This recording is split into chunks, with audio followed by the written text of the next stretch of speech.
First preseason match on the boat. I mean, what you expected? Yeah. Yes and no. Certainly there was a lot of good things from having a good group of returning players now. So moving forward, building for the future.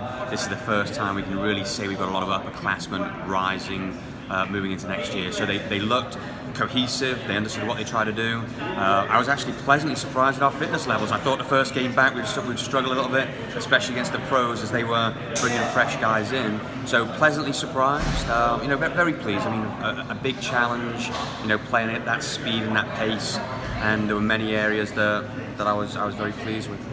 You talked about before the game exposing your players, kind of figuring out where they were at. Yeah. Do you feel you learned a lot of that, and your players kind of got a lot of that? Yeah, that was what I was most pleased about. That they account for themselves very well. Yes, it's easy to be motivated to work your hardest when you're playing an MLS team.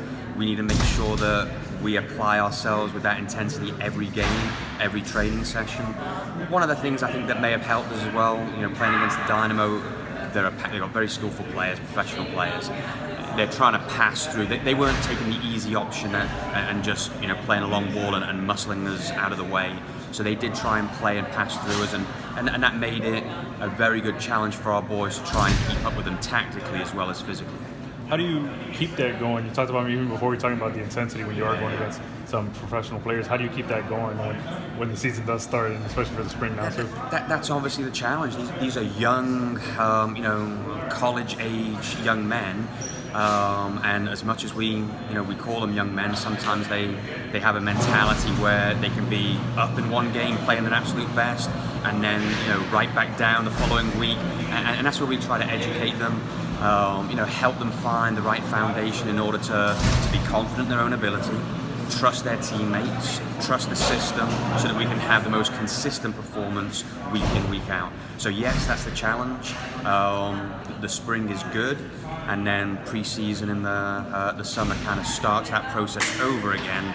So hopefully we can remember some of the feelings of playing at this level and make sure we find it quickly in the fall. In past seasons, you talked about communication being something you guys really had to work on defensively. It looked like tonight, even against some really long passes, there was some really nice communication on the back line. Are you seeing that progress a little better this year? It has improved, and again, having returning players, that's the big help there. But for the most part, it's just the familiarity of now having played 2 years in a row within that system. So I still want better communication. I want more leadership. But yeah, it's good to know that now our players, they know our identity. They play within themselves. They trust each other now. That was really impressive for me to see how well we fell into a rhythm against MLS teams that college players can sometimes, get caught like a deer in headlights and not play their best. So we did a great job. I want to see our leadership progress this spring. In the first segment, you guys had a really nice attack that kind of broke up right in front of the box. Is that the type of attack you think you guys have the skill to continue once the collegiate season starts? We do, and again, it's the familiarity of you can't attack that way if one person is not on the same page, and it takes time to build that. So the players feel comfortable enough, they trust each other. So yes, our attack has been developing very nicely. We could have scored a goal there very early. So we'll continue with that. The leadership from the back, I think, is going to be our most valuable asset to maintain consistency.